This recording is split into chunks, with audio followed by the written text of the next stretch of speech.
Swati Ingole madam unmute कीजिए आप।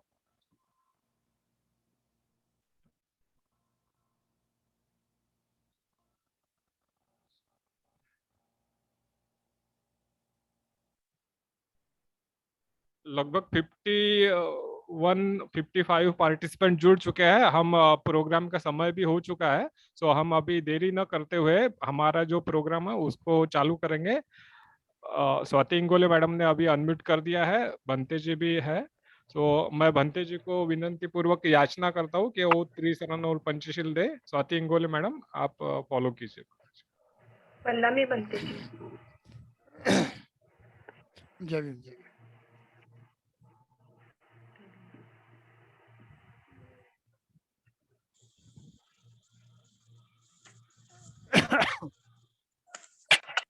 भंते जी शुरू कर सकते हैं। हाँ हाँ ठीक है। मैं जैसे कहूँगा मेरे पीछे कहिए। यमहं वदामि तं वदेथ। यमं वदामि। किसी को तो किसी ने, हाँ, आम मुझे बनते किसी न बोलना है किसी की स्वाति आवाज आनी मैडम। चाहिए। स्वाति मैडम, जब बनते ऐसे बोलते हैं कि वो उनके बारे में बोलते हैं, हमें एक्चुअली वो ये करते हैं, शुभेच्छा देते हैं, तो हमें उनको आम बनते बोलना है स्वाति मैडम। ओके। आम बनते। यमहं वदामि तं वदेथ। आम बनते। बनते बोले स्वाति मैडम। आम बनते। आम बनते कहिए। हाँ शुरू करें, ऐसा मतलब आप आम बोल रहे बनते। हैं। कोई एक व्यक्ति ने मैं जैसे कहूँगा मेरे पीछे कहना चाहिए और वो आवाज मुझे आनी चाहिए। हाँ, तब वो सही ढंग से आगे बढ़ेगा, नहीं तो बीच बीच में उसमें खंड पड़ जाता है। स्वाति तो मैडम ही जैसे मैं कहूँगा मेरे बोलेंगे। पीछे कहिए। हाँ हाँ, मेरे पीछे जैसे किसी एक ने तो बोलना चाहिए और वो आवाज मुझे आनी चाहिए। ओके। यमहं वदामि तं वदेथ। आम बनते। यमं वदामि यमं वदेतो। स्वाति मैडम आम बनते बोलना है खाली नहीं आपको। आम बनते।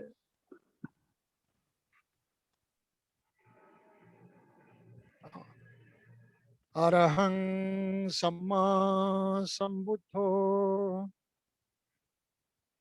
अरहं सम्मा किसी की भी आवाज संबुद्धे। नहीं आ रही है।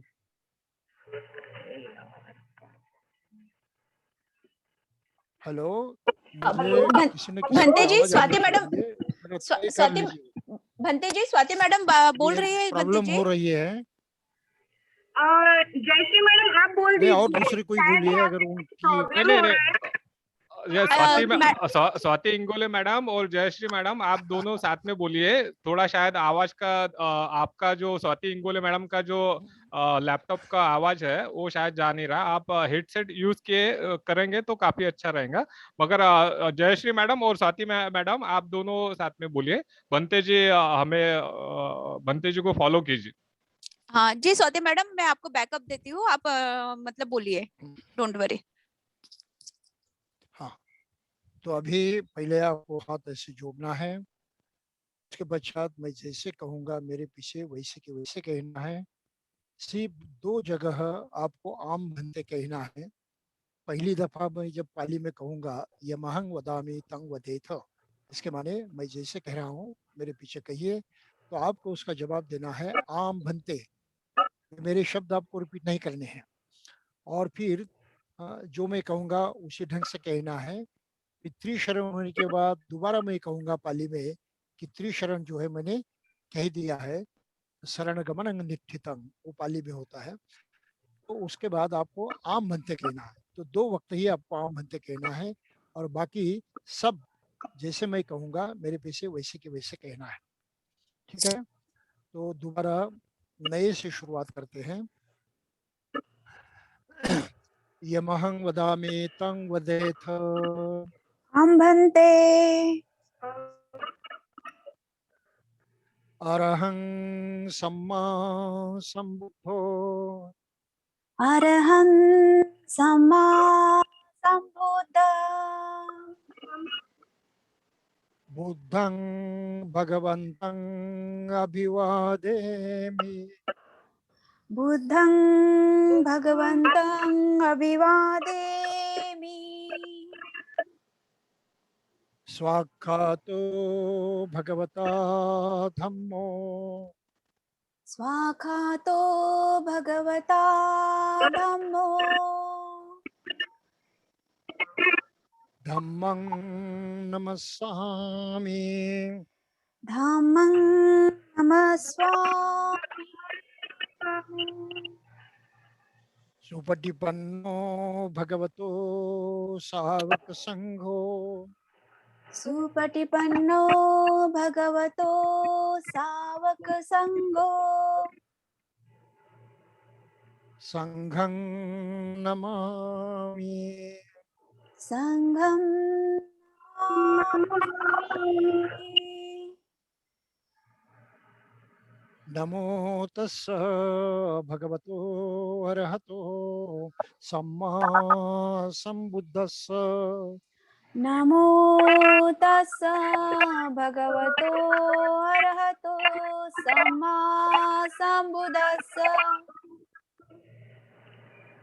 नमो तस्स भगवतो अरहतो सम्मा संबुद्धस्स। नमो तस्स भगवतो अरहतो सम्मा संबुद्धस्स। नमो तस्स भगवतो अरहतो सम्मा संबुद्धस्स। नमो तस्स भगवतो अरहतो सम्मा संबुद्धस्स। बुद्धं शरणं गच्छामि। बुद्धं शरणं गच्छामि। धम्मं शरणं गच्छामि। धम्मं शरणं गच्छामि। संघं शरणं गच्छामि। संघं शरणं गच्छामि। द्वितीयंपि बुद्धं शरणं गच्छामि। द्वितीयंपि बुद्धं शरणं गच्छामि। द्वितीयंपि धम्मं शरणं गच्छामि। द्वितीयंपि धम्मं शरणं गच्छामि। द्वितीयंपि संघं शरणं गच्छामि। द्वितीयंपि संघं शरणं गच्छामि। तृतीयंपि बुद्धं शरणं गच्छामि। तृतीयंपि बुद्धं शरणं गच्छामि। तृतीयंपि धम्मं शरणं गच्छामि। तृतीयंपि धम्मं शरणं गच्छामि। तृतीयंपि संघं शरणं गच्छामि। तृतीयंपि संघं शरणं गच्छामि। शरणगमनं निठितं आम्भन्ते पाणातिपाता वेरमणि। पाणाचिपाता वेरमणि। सिक्खापदं समादियामि। सिक्खापदं समादियामि। अदिन्नादाना वेरमणि। अदिन्नदाना वेरमणि। सिक्खापदं समादियामि। सिक्खापदं समादियामि। कामेषु मिच्छाचारा वेरमणि। कामेषु मिच्छाचारा वैरमणि सिक्खापदं सिक्खापदं समादियामि सिक्खापदं समादयामि मुसावादा वेरमणि मुसावादा वैरमणि सिक्खापदं समादियामि सिक्खापदं समादयामि सुरामेरयमच अपमादठाना वेरमणि सुरामेरे मज्जपमादठाना वैरमणि सिक्खापदं समादियामि सिक्खापदं समादयामि इमानि पञ्चसिक्खापदानि शीलेन सुगतिं यन्ति शीलेन भोगसम्पदा शीलेन निभृतिं यन्ति तस्मात् शीलं विशोधये आमन्ते आं भन्ते साधु साधु साधु साधु साधु साधु बुद्धं साधु नमामि बुद्धं नमामि धम्मं नमामि धम्मं संघं नमामि नमामि संघं नमामि अहं वन्दामि सर्वदा अहं वन्दामि सर्वदा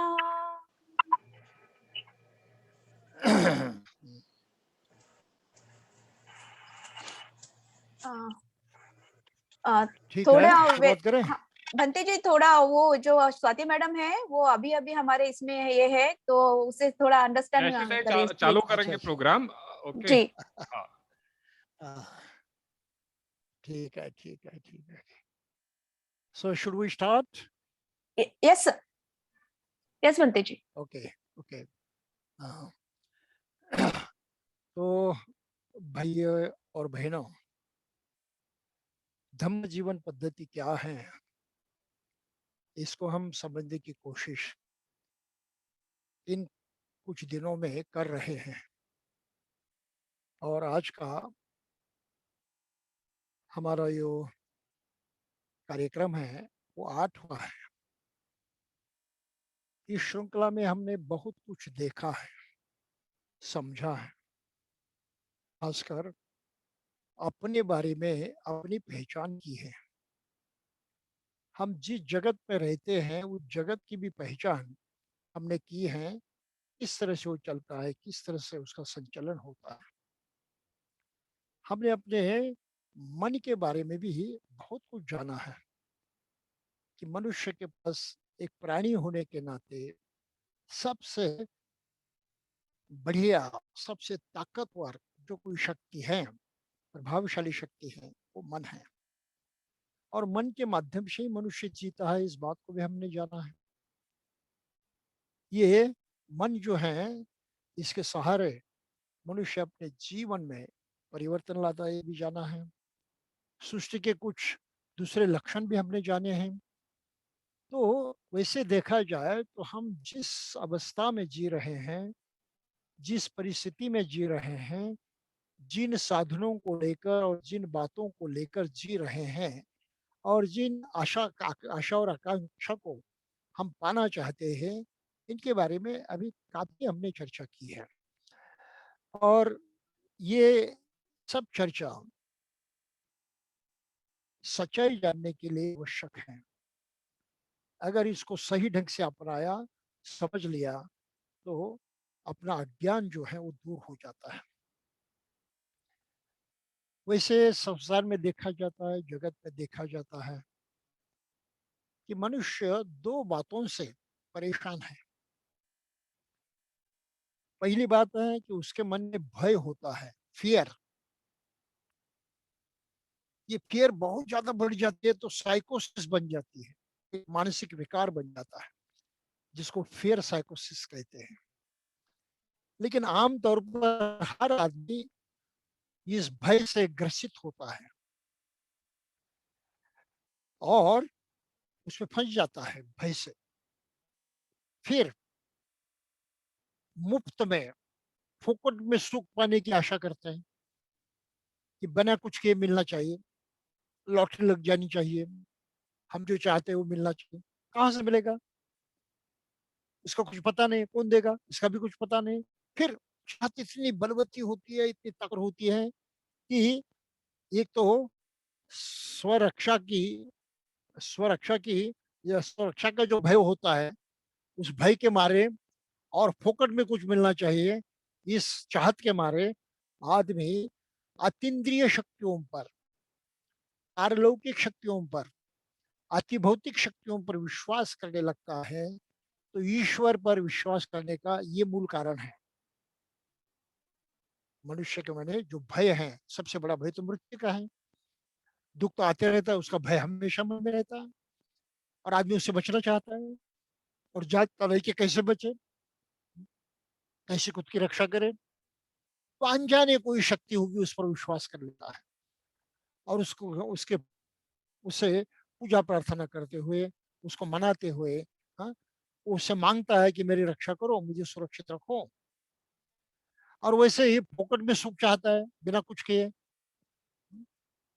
और वो सुख भी ऐसे कहीं से मिलने की तो कोई संभावना नहीं दिखाई देती।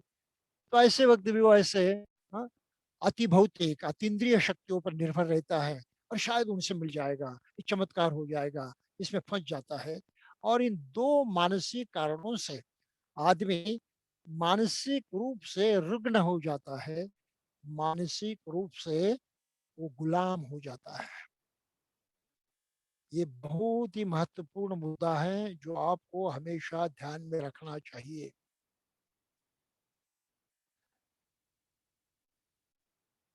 अगर आपने इसको ध्यान में नहीं रखा तो आप खुद को न्याय नहीं दे पाओगे, खुद का कोई कल्याण भी कभी नहीं कर पाओगे। आप भटकते रहोगे ऐसी कल्पनाओं में, ऐसे ही, हाँ, अंधविश्वासों में, हाँ, जिसका कहीं आता पता नहीं है, जिससे कुछ को मिला नहीं है, कभी मिलने वाला नहीं है, फिर आपसे भटकते रहेंगे। तो इसलिए इस बात को समझना जरूरी है और बुद्ध ने इस पर जोर दिया है। बुद्ध ने कहा कि मनुष्य रुग्ण होता है, उसको रोग हो जाता है, रुग्ण हो जाता है। वो दो तरह का रुग्णता होती है। एक तो शरीर की रुग्णता होती है, उसका जो शरीर है उसमें, हाँ, रुग्णता आ जाती है, और साथ ही साथ मन में भी रुग्णता रहती है, मन में भी रुग्णता आ जाती है। जब दोनों एक साथ रुग्ण बन जाते हैं तो आदमी सही में रुग्ण हो जाता है, वो निरोग नहीं रहता। और ऐसा है कि शरीर की जो बीमारियां हैं वो तो, दवाइयां करते हुए आदमी, उससे निपट लेता है। लेकिन मन की जो रुग्णता है वो हमेशा के लिए मिटाने की उसमें ताकत नहीं है, उसका ज्ञान भी उसको नहीं है। वो मन की रुग्णता को लेकर जब तक जिंदा है तब तक जीते रहता है। मन से वो कभी स्वस्थ नहीं होता, मन से कभी वो निरोग नहीं होता। हाँ?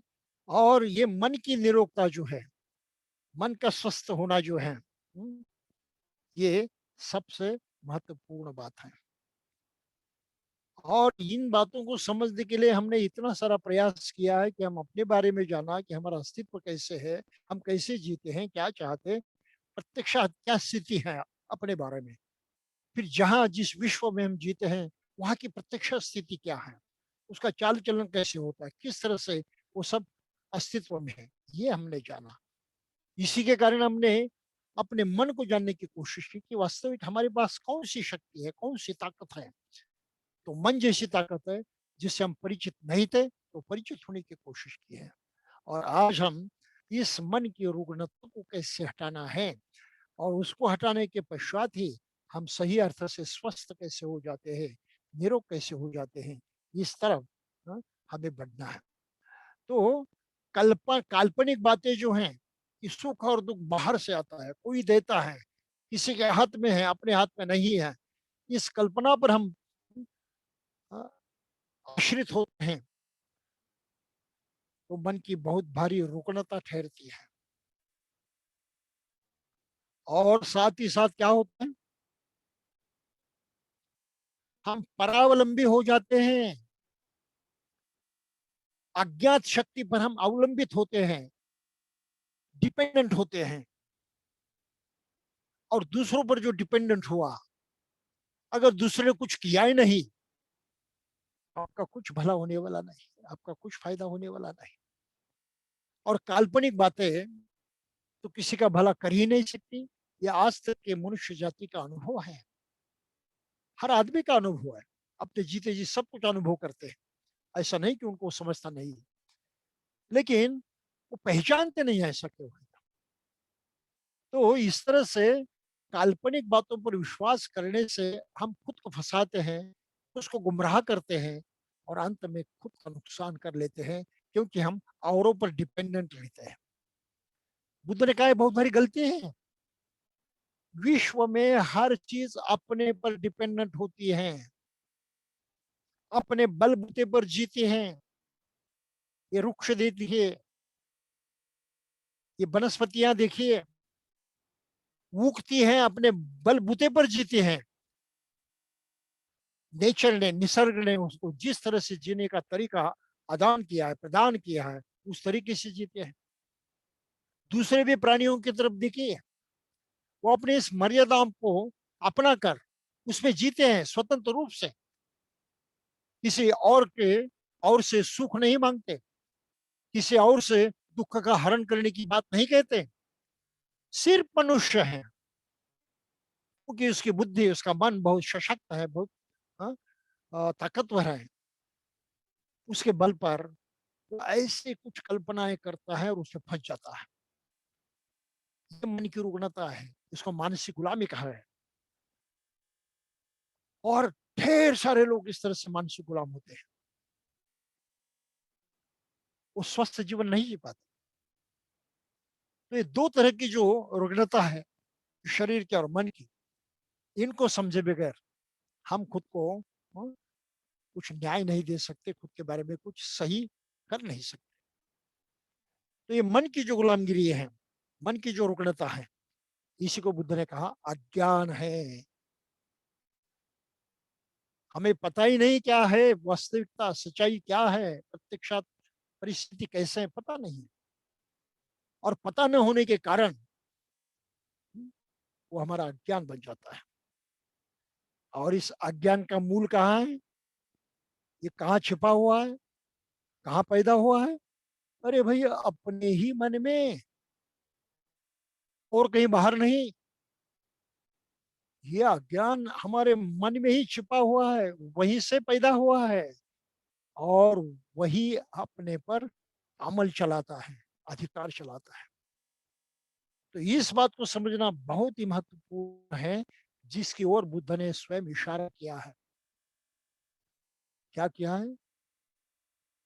आदमी को देखने के लिए सचेत किया है। अरे भाई, देख अपनी आंखों से, जैसा है वैसा जानने की कोशिश कर। केवल चमड़े की आंखें देखती है ऐसा नहीं, उसके पीछे मन ही काम करता है।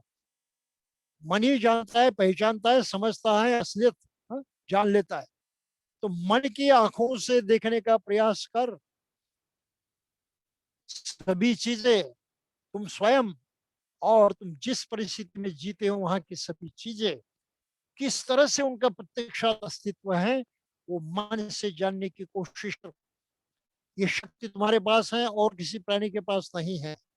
और इस शक्ति के कारण मनुष्य सभी प्राणियों से बढ़कर ज्यादा ताकतवर बन चुका है, खास बना है। अन्य प्राणियों के पास इतनी ताकत नहीं है, वो अपने जीवन में कोई बदलाव नहीं ला सकते, कोई परिवर्तन नहीं कर सकते, क्योंकि वो जानते ही नहीं क्या है वास्तविकता। लेकिन मनुष्य चूंकि इन बातों को जानता है, समझता है, अपना मन का प्रयोग करने की, इसका इस्तेमाल करने की ताकत उसके पास है, तो ये मनुष्य अपने स्वयं में बदलाव ला सकता है, परिवर्तन ला सकता है। और सतत परिवर्तन होते रहने की जो बात है, वही तो सृष्टि का नियम है। जिसको बुद्ध ने अनिच्च कहा है, जिसके बारे में मैंने पहले कुछ समझ लिया है। तो सतत परिवर्तन तो सृष्टि का नियम है, कुदरत का कानून है।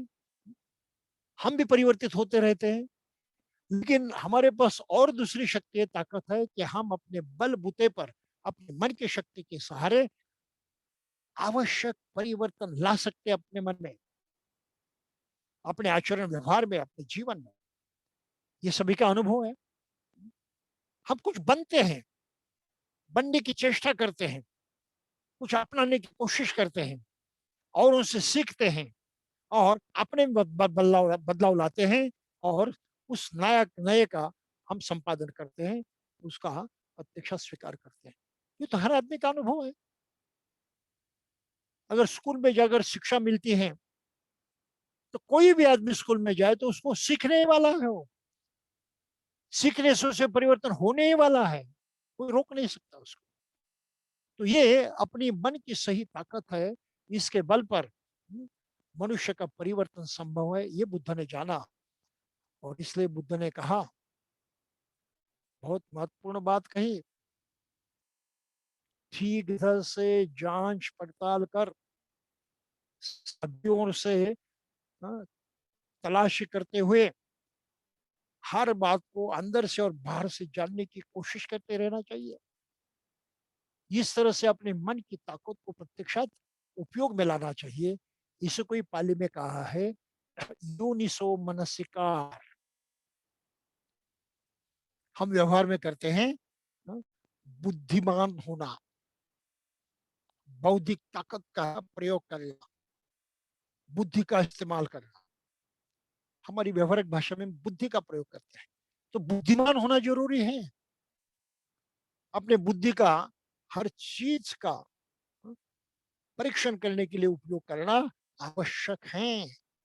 और ये ताकत मनुष्य में 12 साल के बाद जरूर आ जाती है, और ये उसकी जीने की सबसे बड़ी ताकत है, जिसका उसने सही ढंग से प्रयोग करना आवश्यक है। क्योंकि नेचर ने, सृष्टि ने उसको एक ताकत दी है जीने के लिए, अपने जीवन को चलाने के लिए। अगर उसका ही हमने प्रयोग नहीं किया तो हम बहुत भारी गलती करेंगे, जो हमारे काम की नहीं है, उलट हमारे हानि की बात हो जाती है।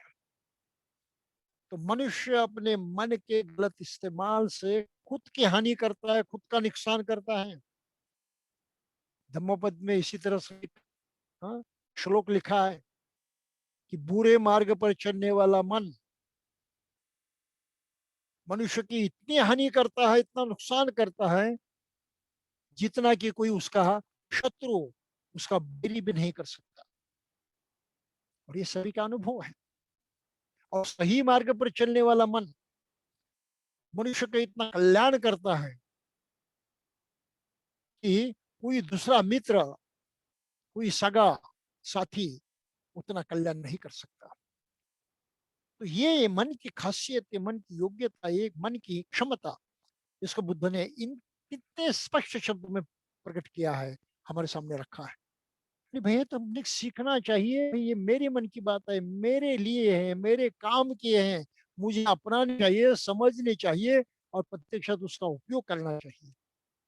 ये जिद इतना सब जानने के बाद हर आदमी के मन में पैदा होनी चाहिए, ये आवश्यक है। अगर ये जिद पैदा नहीं हुई तो सब हमने सुना इस कान से, उस कान से छोड़ दिए, ऐसे हो जाएगा, उसका हमको कोई फायदा नहीं होगा। और ये बात मैं इसलिए मैं कह रहा हूं कि धम्म दीक्षा देने के बाद बाबा साहब तो चले चले गए। उनके पश्चात अब 60 वर्षों से भी अधिक समय बीत चुका है, और इतने सारे वर्षों में बौद्ध कहलाने वाले लोग धम्म को जानते नहीं, उसका प्रयोग करना समझते नहीं, उस पर अमल करते हुए अपने जीवन में सही परिवर्तन लाने की कोई चेष्टा नहीं करते, कोई प्रयास नहीं करते। ये वास्तविक सच्चाई दिखाई दे रही है। आज भी हम बहुत अज्ञानी हैं। यहाँ तक कि त्रिशरण पंचशील सही शब्दों में कहना, शुद्ध उसका उच्चारण करना भी हम नहीं जानते। और अन्य जो शिक्षाएं पाली भाषा में हम पढ़ते हैं, धम्मपद अगर अन्य माध्यम से, उसको भी हम नहीं समझते। 60 साल हो गए और आज भी बौद्ध आदमी इतना पिछड़ा हुआ है, क्यों? ये बहुत ही गंभीर सवाल है, इसका जवाब तो खोजना ही चाहिए। और इसका जवाब संक्षिप्त में यही है कि हमने हमारी मन की आंखें खोलने की कोशिश नहीं की, हमारी बुद्धि का सही प्रयोग करने की कोशिश नहीं की। बुद्ध ने यूनिसो मनसिकार कहा कि भाई हर बात को जांच कर ठीक ढंग से तलाश करते हुए परख कर ही लेना है। हमने उसको कोई परवाह नहीं। हम अपने पूरे संसारों में वैसे ही बह गए, लटके रहे, कहीं सुनी बातों पर विश्वास करते हुए उसको अपना कर चलते रहे। पुरानी जो आदतें थी, जो परंपराएं थी, जो मान मान्यताएं थी, उनको हमने कभी जांचा नहीं, कोई परखा नहीं, जैसे कि वैसे स्वीकार करते हुए हम आगे बढ़ रहे हैं। बाबा साहब को मानने वाले हर आदमी के हालात इस तरह से हो गए हैं। जरा समझ लीजिए कृपया, बहुत महत्वपूर्ण बात है। और इसका परिणाम ये हुआ है कि भारत में बुद्ध धर्म नहीं के बराबर हो गया है। इसे बौद्ध जो धम्म जीवन जीना चाहते हैं लेकिन नहीं जानते कि किस तरह से जीना है, धम्म के माध्यम से अपने जीवन में परिवर्तन लाना चाहते हैं, लेकिन कुछ परिवर्तन नहीं दिखाई दे रहा है। ऊपर ऊपर से कर्मकांड जैसी बातें चलती रहती हैं, औपचारिक प्रकार जो है चलते रहते हैं, पूजा अर्चा चलती रहती है, समारोह चलते रहते हैं, लेकिन प्रत्यक्षात परिवर्तन बिल्कुल नहीं हो रहा है। और इसके लिए मैं सिर्फ एक ही उदाहरण देना चाहता हूं। बुद्ध का धम्म मित्रता सिखाता है, मैत्री और करुणा। और मैत्री और करुणा ये ऐसी मानसिकता है जिससे हर आदमी जोड़ा जाता है, तोड़ा नहीं जाता। अगर बौद्ध आदमी में मैत्री और करुणा होती है तो बौद्ध समाज कहीं क्या कभी का एकजुट हो जाता था, उसमें अनोखी एकता दिखाई देती थी। लेकिन आज की तारीख को हम जानते हैं कि बौद्ध समाज में कोई एकत्व की भावना नहीं है, कोई एकता नहीं दिखाई दे रही है। चाहे पढ़े लिखे लोग हो या अनपढ़ हो, सभी लोगों में एक दूसरे के खिलाफ गुटबाजी करने की आदत बनी हुई है। एक दूसरे के करीब जाने की कोई नीति उनके मन में नहीं है। ये प्रूफ है इस बात का कि हमने बाबा साहब की शिक्षा को और बुद्ध की शिक्षा को कि हर बात की जांच करते ही उसका स्वीकार करो, नहीं लिया, समझा भी नहीं और उसका स्वीकार भी नहीं किया। और हर क्षण आप में परिवर्तन लाना है, अच्छे की तरफ, कल्याण की तरफ बढ़ने वाला परिवर्तन लाते रहना है। ये जीवन पद्धति है, जिसको भी हम आज तक नहीं समझ पाए।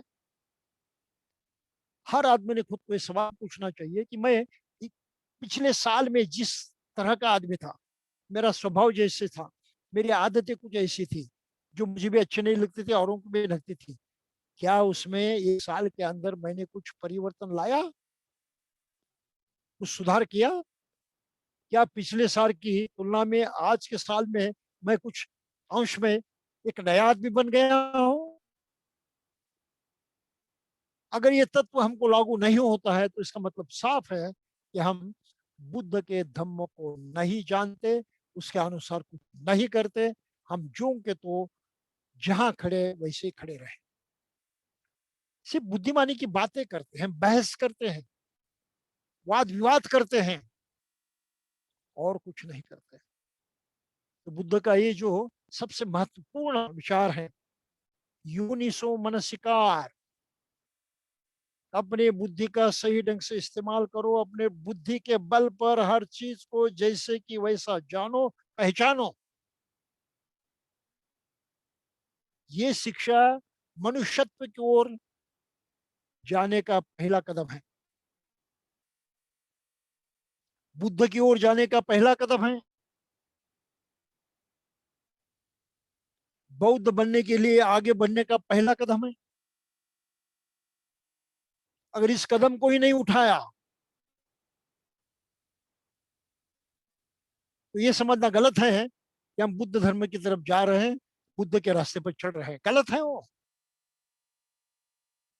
आप जहीं के वहीं खड़े हैं, कोई परिवर्तन नहीं। तो जो हमारे आसपास में हम सच्चाई देखते हैं, वास्तविकता देखते हैं, उसको मद्देनजर रखते हुए हमें ये कबूल करना चाहिए कि परिवर्तन नहीं हो रहा है।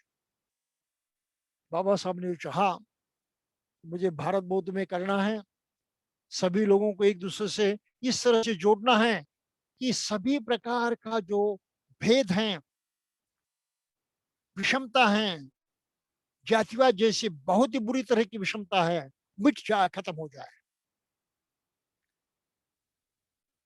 लेकिन सच्चाई, आज की वास्तविकता तो ये है कि बौद्ध कहलाने वाले लोगों ने भी अपनी जातियां, कास्ट, कंडीशनिंग को छोड़ा नहीं है, और जानते नहीं कि किस तरह से उसको छोड़ा जाए, नहीं जानते। इस बातों पर, विषय को लेकर हमने बहुत प्रयास किए लोगों को प्रेरित करने का, और कुछ लोग तो अच्छी तरह से उसको समझ चुके हैं और उस पर अमल भी कर चुके हैं। तो करने से होता है, ये हमारा विश्वास है। समझाने से आदमी समझ जाता है, ये हमारा विश्वास है, क्योंकि हमने करके देखा है। और इसी तरह से अगर हर आदमी कर रहेगा तो न केवल वो स्वयं को और कल्याणकारी अवस्था में पाएगा, लेकिन अपने इर्द गिर्द का वातावरण भी उसी तरह से परिवर्तित करेगा, जिससे सभी इंसानों का ही नहीं तो प्राणी मात्रों का भी कल्याण सहज संभव होगा। ये बुद्ध धर्म की असली ताकत है, और इस ताकत को अपनाने के लिए हमें ये प्रशिक्षण जरूरी है। तो ये यूनिट से मनस्कार कबूल करते हैं, हम सोचने की ताकत को अपनाते हैं, जिम्मेदारी उठाते हैं कि नहीं, मैं जानूंगा, समझ लूंगा, बगैर समझे कुछ नहीं करूंगा। तो सही ढंग से हमारा जीवन जो है सही रास्ते पर चलने लगता है, स्थापित हो जाता है, दिशा पक्की हो जाती है, ध्येय पक्का हो जाता है, और हमारा चलना उतना ही आत्मविश्वास पूर्ण हो जाता है। ये विचार करने की, सोच करने की, हर बात को जांचने की जो ताकत है, इसी को ये बुद्ध धर्म में प्रज्ञा कहा है। जरा समझ लीजिए, प्रज्ञा सामान्य बात नहीं है। बुद्ध धर्म की नींव है, पहिया, प्रज्ञा फाउंडेशन है, आधारशिला है। बाबा साहब ने अपने ग्रंथ बुद्ध और उनका धम्म इसमें लिखा है कि बुद्ध धर्म की दो आधारशिलाएं हैं जिस पर बुद्ध धर्म टिका हुआ है। बुद्ध का समूचा दर्शन, उसकी उनकी समूची शिक्षा आधारित है। वो फाउंडेशन, वो नींव कौन सी है, आधारशिला कौन सी है? एक है प्रज्ञा, और दूसरी है मैत्री, करुणा। उन्होंने कहा करुणा, प्रज्ञा और करुणा ऐसी दो आधारशिलाएं धम्म की, जिस पर बुद्ध का समूचा दर्शन खड़ा हुआ है, समूची शिक्षा आधारित है। और इसको अपनाकर अपना जीवन नए से निर्माण करना, नए ढंग से जीना, ये बौद्ध बनने का सही अर्थ है। ये अगर कोई करते नहीं है तो बुद्ध की शिक्षा पर अमल नहीं करता है, बौद्ध जीवन मार्ग को नहीं अपनाता है। और इसलिए हमने पिछली बार भी कहा कि जन्म से कोई बौद्ध नहीं होता भाई। और ढेर सारे लोग खुद को जन्म से बौद्ध मानते हैं। कब सुधारोगे? कब इस गलती को ठीक करोगे? कम से कम अगर आज ध्यान में आई है गलती की, ये गलत है, कम से कम आज तो उसको सही करो। अपने छोटे बच्चों को जन्म से बौद्ध कहना बंद कर दो। जन्म पर आधारित किसी की योग्यता ठहरती नहीं, किसी की पद प्रतिष्ठा निर्माण नहीं होती है, पक्की नहीं होती है, किसी का बड़प्पन या छोटापन ठहरता नहीं है। तो ऐसे गलत सिद्धांत पर हम क्यों विश्वास करें और खुद को उस सिद्धांत लागू करते हुए अपने ही परिवार में अपने ही अनपढ़ अनजान बच्चों को जन्म से बौद्ध क्यों कहें? क्या हर आदमी को इस बारे में सोचना नहीं चाहिए? इस गलती को पहचानना नहीं चाहिए? इसको सुधारने की जिम्मेदारी उठानी नहीं चाहिए? कि भाई ये तो हमारा प्रथम कर्तव्य है, द वेरी फर्स्ट टास्क, जो जिम्मेदारी में उठानी चाहिए। बाहर से कोई ये कल्याण करने वाला नहीं है, ये तो हमारे हाथों में है। अगर हम जाने समझे सही ढंग से करें तो कल्याण ही कल्याण होना है। इसी सच्चाई को तो बुद्ध ने अपने स्वयं के अस्तित्व से प्रकट किया है। और बुद्ध की शिक्षा पर चलते हुए कितने सारे भिक्षु भिक्षुनिया उपासक उपासिकाओं ने उसी साध्य को प्राप्त करते हुए ये सच्चाई को सिद्ध कर दिया है। सत्यता उसकी स्थापित कर दी है।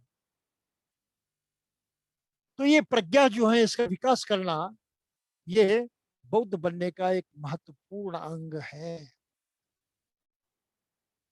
उसको अपनाना जरूरी है। तो अब इसके बारे में आज और थोड़ी सी बातचीत करते हुए ये विषय जो है समाप्त कर देंगे। प्रज्ञा, हम दूसरे शब्द जानते हैं ज्ञान। और ज्ञान को पाने के लिए शिक्षा जरूरी होती है, इस बात को भी जानते हैं। बुद्ध ने केवल ज्ञान इस शब्द का प्रयोग नहीं किया, उन्होंने खास शब्द का प्रयोग किया है, प्रज्ञा। हम अपने दिमाग का प्रयोग करने लगते हैं, सोचने की हमारी ताकत प्रत्यक्षात लागू करते हैं, हर चीज को अंदर और बाहर से जानने की कोशिश करने लगते हैं। तब हमारा वर्तन यूनिसो मनस्कार जैसे होता है। तलाश करने का, सोच विचार करने का काम सही ढंग से शुरू होता है। और फिर ये सोच विचार की ताकत जो हमारी बढ़ती है, उसमें बिल्कुल सफाई आ जाती है। वो किस तरह से? तो प्रक्रिया जो है, इस प्रक्रिया का वर्णन बुद्ध ने किया है। वो कहते हैं कि प्रज्ञा 3 तरह की होती है, यानी 3 स्तर पर वो कार्यरत होती है। 3 स्तर पर उसका अस्तित्व होता है। पहला स्तर है जिसको कहा है सुतमया पय्या, यानी सुनने से प्राप्त होने वाली प्रज्ञा, यानी ज्ञान। और उसे सुनना है, हमेशा जानते रहना है, हमेशा सीखते रहना है। और ये प्रवृत्ति हमको इतनी पक्की और इतनी मजबूत करनी आवश्यक होती है कि हमारा सीखना, हमारा ज्ञान प्राप्त करना कभी खत्म न हो जाए। तो इस सुनने की ताकत अगर बढ़ानी है तो हमारे मन में नम्रता का निर्माण होना आवश्यक है, विनय का निर्माण होना आवश्यक है। ये सोच हमारे मन में होनी चाहिए कि मैं इन चीजों को जानता नहीं हूं, मैं सर्वज्ञ नहीं हूं, सर्वज्ञाता नहीं हूं। अरे मैं एक सामान्य आदमी हूँ, जानने की कोशिश कर रहा हूँ, शायद ये पूरा जन्म सब कुछ जानने में पर्याप्त नहीं होगा। मुझे जानते रहना है, सीखते रहना है, समझते रहना है। ये प्रक्रिया हमेशा आगे आगे बढ़ानी है। जब तक जीवित हो तब तक ये बढ़ानी है, या जब तक मैं बुद्धत्व को प्राप्त नहीं करता तब तक बढ़ानी है। तो नम्रता हर आदमी में होनी चाहिए, सीखने की, जानने की, समझने की। और जातिवाद ने इस पर ही प्रहार किया है। इस मूलभूत चेतना को उन्होंने तहस नहस कर दिया, तोड़ डाला है। कैसे? ढेर सारे लोगों को सीखने का अधिकार ही उन्होंने नकारा है, सीखने से रोका है, ज्ञान पाने से उन्होंने रोका है। और परिणाम ये हुआ है कि उनकी बौद्धिक शक्तियां जो हैं वो सब क्या है, तो संकुचित हो गई, सिकुड़ गई, वो उत्तेजित नहीं रही, बढ़ तो नहीं पाई, लेकिन सिकुड़ गई। और बौद्धिक क्षमता सिकुड़ जाने के बाद मनुष्य सही अर्थ से मनुष्य जीवन जीने के भी काबिल नहीं रहा। ये भारत की स्थिति है। जातिवाद ने मनुष्यत्व को नष्ट किया है, मनुष्यत्व की मूल प्रेरणा पर आघात किया है, प्रहार किया है, और उसको तहस नहस कर दिया।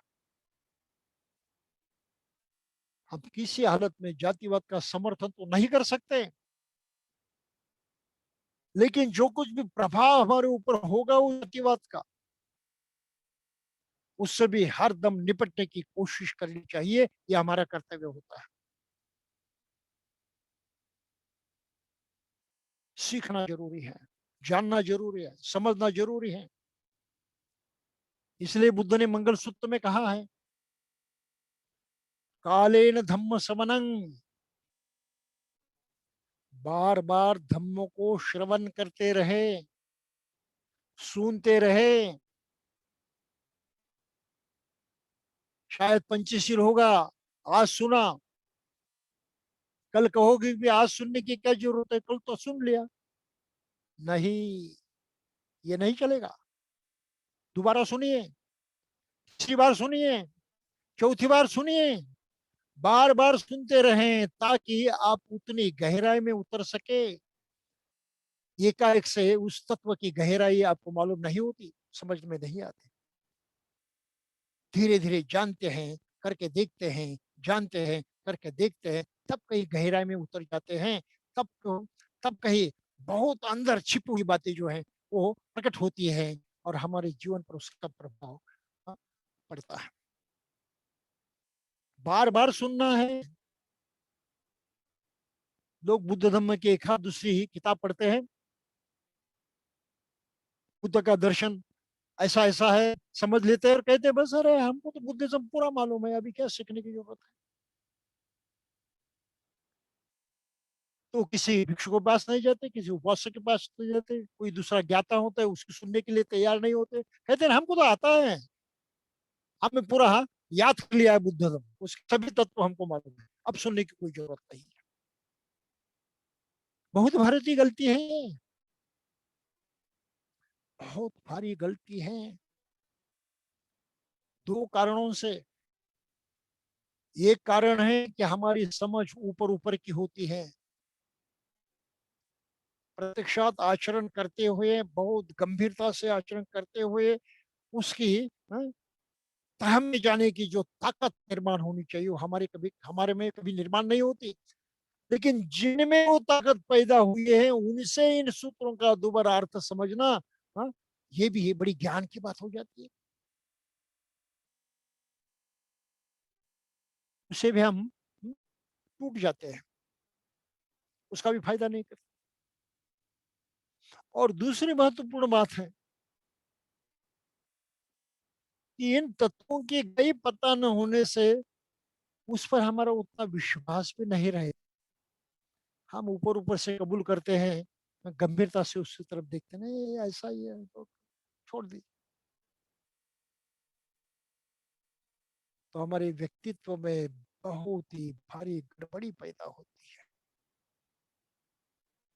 एक तरह से हमारी सीखने की ताकत और अधिक जानने की ताकत जो है वो सिमट जाती है, वो कमजोर हो जाती है और हम वहीं पर बंदिश होकर रहते हैं। तो सुनने की आदत डालना बहुत महत्वपूर्ण है।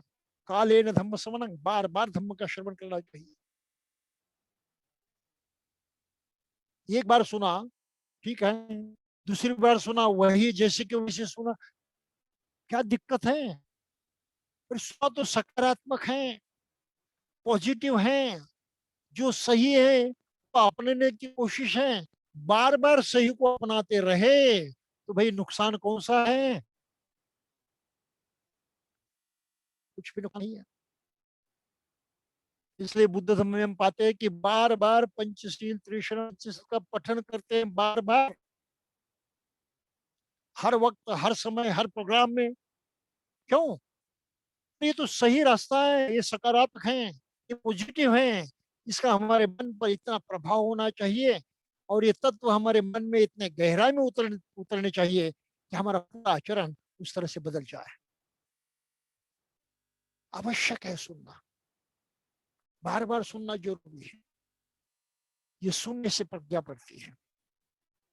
सुनने कोई दूसरे शब्द में कहते पढ़ाई करना, पढ़ना, पढ़ते रहिए, समझते रहिए, ज्ञान पाते रहिए, अलग अलग जो स्किल है, ज्ञान है, उसको अपनाते रहिए। तो मंगलसूत्र में कहा है बाहु सच्चंच सिपंच वियोच सुशिक्षितो।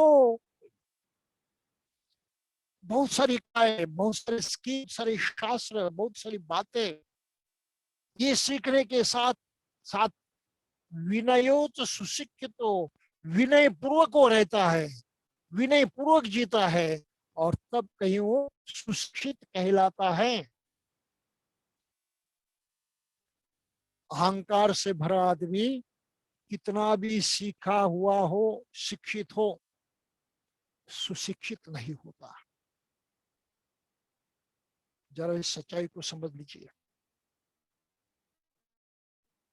अहंकार से भरा हुआ आदमी पढ़ाई में कितना भी आगे बढ़ा हो, यानी किताबी पढ़ने में कितना भी आगे बढ़ा हो, कला कौशल सीखने में कितना भी आगे बढ़ा हो, लेकिन अगर उसके अंदर विनय नहीं है, विनम्रता नहीं है, अहंकार से भरा है, तो वो सुशिक्षित नहीं होता, सुशिक्षित नहीं समझा जाता। ये बहुत ही अलग तत्व है जिसको हमें ठीक तरह से समझना है और अमल में लाना है। केवल सीखना पर्याप्त नहीं है, सुशिक्षित बनना जरूरी है।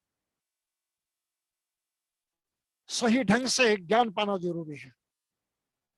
इसलिए ज्ञान नहीं, वो प्रज्ञा बन जाती है। उसका स्वरूप, उसकी व्याख्या, उसका दर्शन कुछ अलग हो जाता है। इसलिए बुद्ध प्रज्ञा की बात कहते हैं कि वो ज्ञान की बात नहीं करते।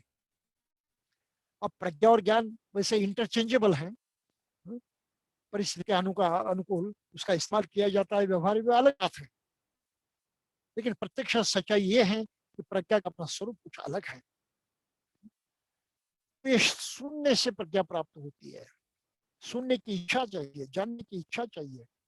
धर्म ग्रंथ पढ़ते रहें, किताबें पढ़ते रहें, अच्छे लोगों के प्रवचन सुनते रहें, बार बार विहार में जाते रहें।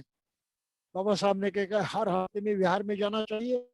इसका ये भी कारण है, घर में बैठे शायद, घर में बैठे शायद बढ़कर आदमियों से संपर्क नहीं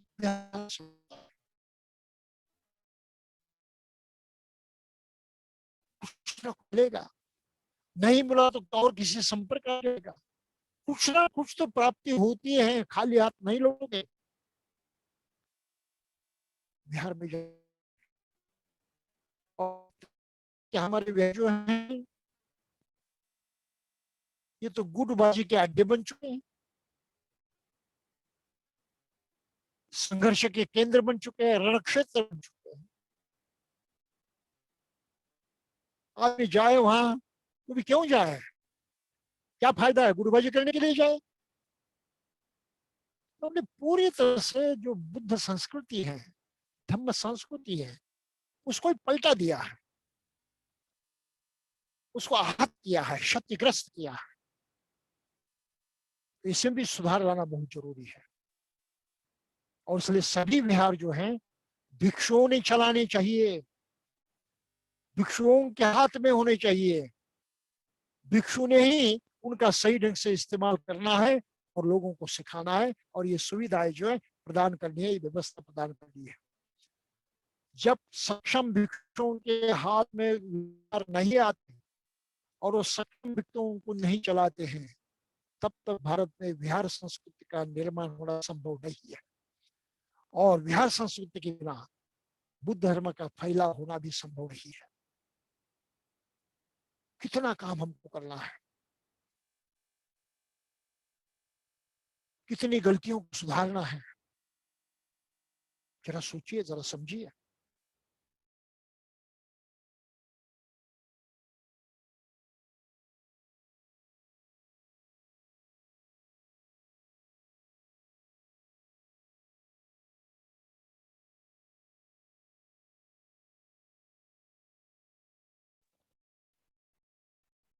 भंते जी शायद आवाज आ नहीं रहा है, इंटरनेट का प्रॉब्लम है। भंते जी कृपया अनम्यूट कीजिए।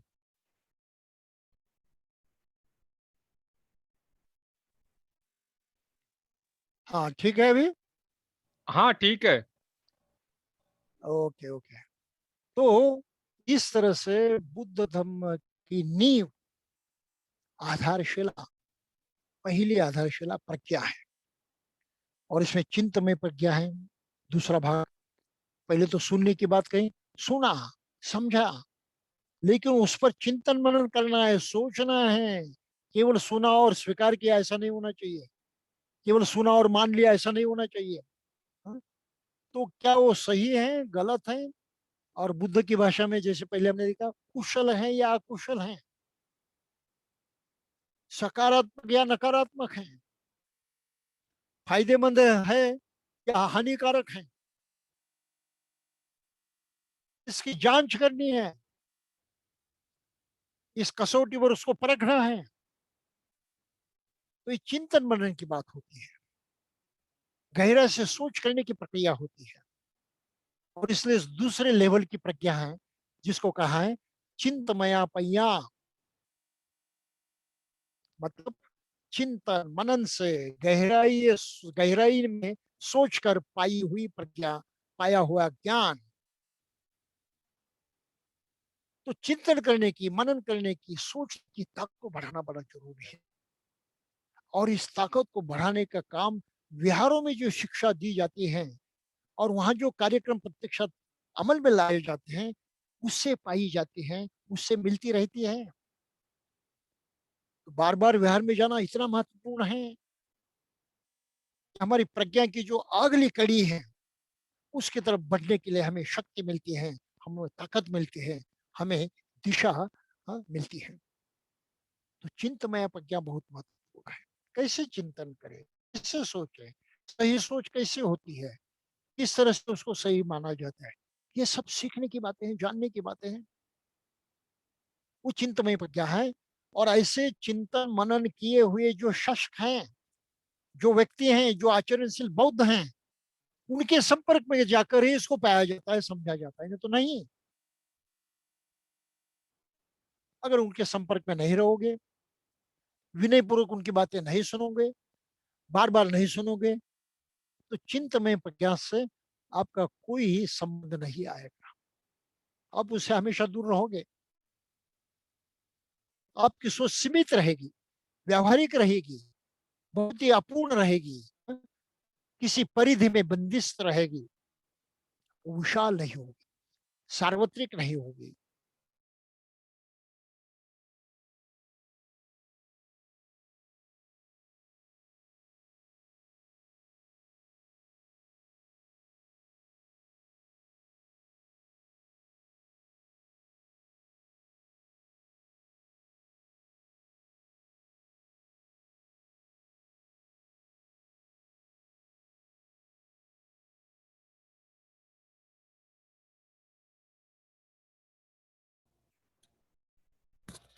हेलो।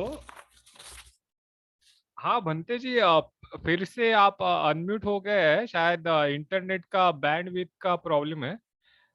कृपया अनम्यूट कीजिए।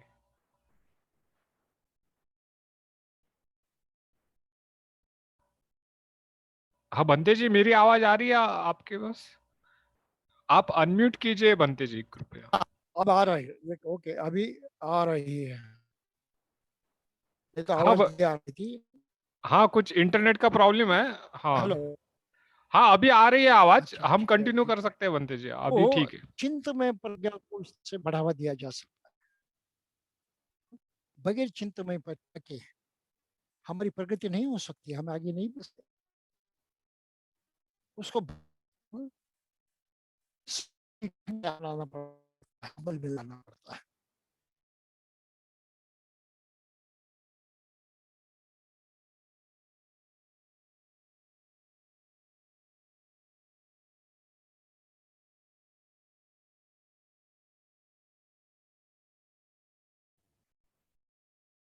फिर से अनम्यूट हो गए भंते जी।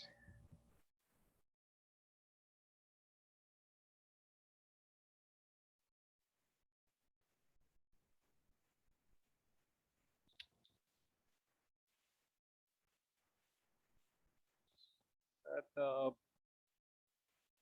भंते जी का ऑडियो कनेक्टेड नहीं है, शायद अभी बारिश के दिन है इंडिया में। जुलाई, जून, अभी जुलाई का महीना चालू हो गया ना, शायद। हम राह देखते हैं, भंते जी फिर से कनेक्ट हो जाएंगे।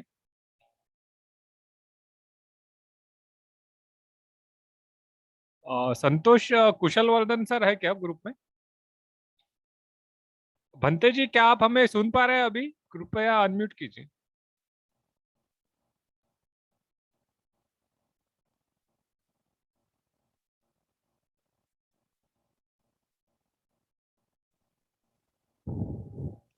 लगता है कि उधर में इंटरनेट का इश्यू है पंकज जी।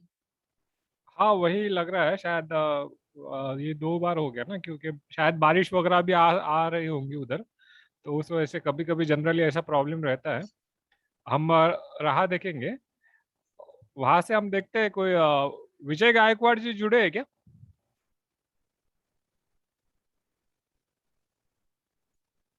संतोष कुशल वर्धन जी।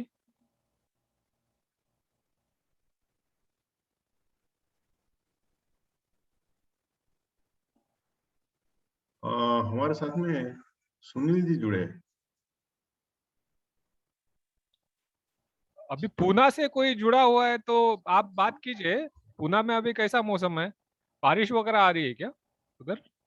सुनील जी है, सुनील कोविद रत्न जी दिख रहे हैं। हाँ, बंदे जी आ हाँ गए। शायद अभी बंते जी जुड़ गए हैं, आवाज अनम्यूट किया। बंते जी कृपया अनम्यूट कीजिए आप। हाँ हाँ अभी आ हेलो। रहा है बंते जी अब आवाज, सुन हाँ रहे हैं? हाँ। हाँ अभी आ रहा है, वेरी क्लियर है। Good very good. या हाँ, तो इस तरह से दूसरी जो लेवल है प्रज्ञा की, चिंतमय क्या कहा जाता है, और जिसके संपर्क में रहना बहुत आवश्यक, उसको हरदम बढ़ाते रहने की जरूरत है। तब ही और हो जाते सब।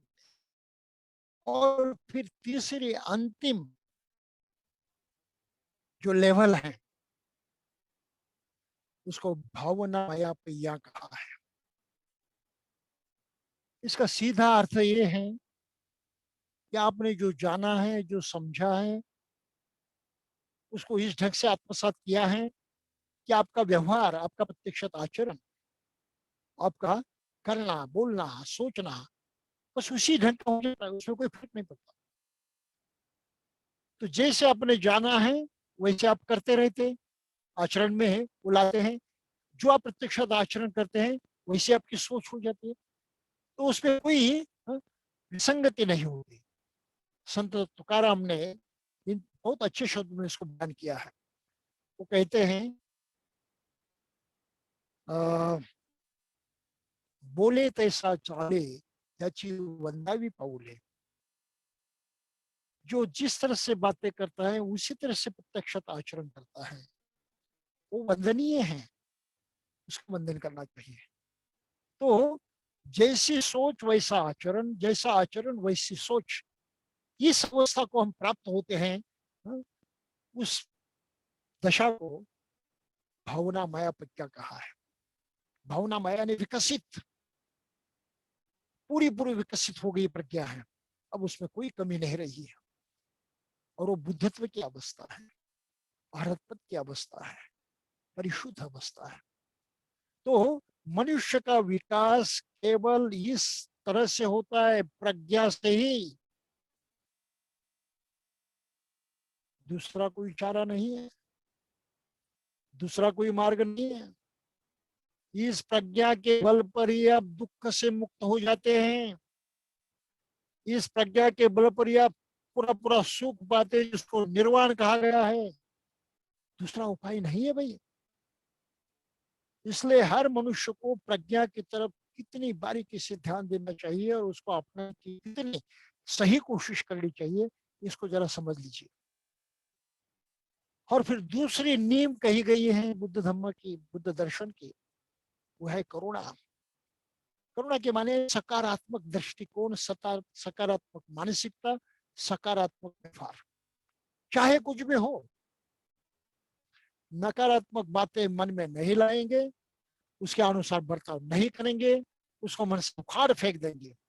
बस सकारात्मक यानी सकारात्मक, पॉजिटिव यानी पॉजिटिव, कुशल यानी कुशल, इस रास्ते पर चलते रहते हैं, हम पूर्णत्व की तरफ बढ़ते हैं, हम प्रज्ञावान हो जाते हैं। हमारी जो भावना है, जिसको इमोशंस कहते हैं, ये इमोशन जो है ये परिशुद्ध हो जाती है। उसमें जो मलिनता है, उसमें तृष्णा है, ईर्ष्या है, द्वेष, मत्सर वगैरह है, ये सब उसमें है। जो दूषित बातें हैं, प्रवृत्तियां हैं, वो सब नष्ट हो जाती है और परिशुद्ध हो जाती है। तब हम पूर्णत्व को पहुंचते हैं, निर्वाण को पहुंचते हैं।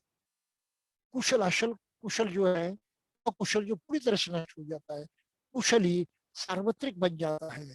सोच में कुशल होता है, प्रत्यक्षात भावना में कुशल होता है, हमारे समूचे जीवन पर कुशल का ही प्रभाव रहता है। ये समस्तों को पाना ही मनुष्यत्व की सही ऊंची पाना है, मनुष्यत्व का सही पूर्णत्व पाना कहा गया है, जिसको अरहत कहा जाता है, जिसको बुद्धत्व कहा जाता है। इस तरह से बुद्ध धर्म को अपनाने के लिए हमें प्रज्ञा और करुणा के राह पर ही चलना आवश्यक है। और इसको ही इस्तेमाल करते हुए, इसका ही प्रयोग करते हुए हमें हमारे व्यावहारिक जीवन में सीखना है, समझना है, और उसके अनुकूल सतत परिवर्तन करते रहने की प्रवृत्ति को बढ़ावा देना है। सतत परिवर्तन करने की इस प्रवृत्ति को बढ़ावा देना ही बौद्ध जीवन मार्ग कहलाता है। तब सही में हम बुद्ध की शिक्षा के राह पर चलने लगते हैं। बुद्ध ने जिस जीवन का वर्णन किया है, बयान किया है, उस वर्णन को अपनाने की कोशिश करते हैं। तो ये बुद्धिस्ट वे ऑफ लाइफ, जैसे बाबा साहब ने अपने ग्रंथ में लिखा है, ये बुद्धिस्ट वे ऑफ लाइफ है, ये बौद्ध जीवन पद्धति है, और इसको अपनाना ये हर आदमी का कर्तव्य है। अब इसको प्रत्यक्षात लाते हुए किस तरह से हमारे हर दिन की जिंदगी में उसका प्रयोग करें, किस तरह से हम इस सच्चाई को हमारे हर दिन की जिंदगी को लागू करें, उसको किस तरह से अनुभव करें, ये सब सीखना, ये सही में बुद्ध धम्म की शिक्षा पाना है। तब हम बुद्ध धम्म सीखने के काबिल बनते हैं, सीखने के योग्य बनते हैं। फिर चार आर्य सत्य हो, उनको जानने में सक्षम हो जाते हैं। अष्टांगिक मार्ग हो, उसको जानने में सक्षम हो जाते हैं। पारमिताएं हो, उसको जानने में सक्षम हो जाते हैं। जो कुछ शिक्षा बुद्ध धर्म में कही गई है, ये वैसे तो बुद्धि के तौर पर ऐसे भी पढ़ लेते हैं, कुछ हद तक समझ भी लेते हैं, लेकिन प्रत्यक्षात उसका फायदा कुछ नहीं होता। इसका अगर सही में फायदा करना है, उसके गहराई में उतर कर उसको अपनाना पड़ता है, अपने जीवन का हिस्सा अंग बनाना पड़ता है। और ये कारोबार जो है तब शुरू होता है जब हम इन दो बातों को अपनाकर अपने जीवन की दिशा जो है वो मुकर्रर करें, निश्चित करें। कौन सी दो बातें? प्रज्ञा और करुणा। तो भैया और बहनों, आज इस वक्त के लिए इतना ही काफी है। आगे चलकर हम प्रज्ञा और करुणा का सहारा लेकर किस तरह से बुद्ध की शिक्षा समझ सकते हैं और किस तरह से उसको खुद को लागू करने की बात को जान सकते हैं और किस तरह से प्रत्यक्ष उस पर अमल भी कर सकते हैं, इनकी चर्चा आगे चलकर करेंगे। उनको जानने की कोशिश आगे चलकर कभी करेंगे। अब तक आज के लिए इतना ही काफी है। और इतना हुए और आप सब धन्यवाद देते हुए, आपके लिए मंगल कामनाएं करते हुए मेरे इस वक्तव्य को मैं यहीं पर हूँ। जय भीम।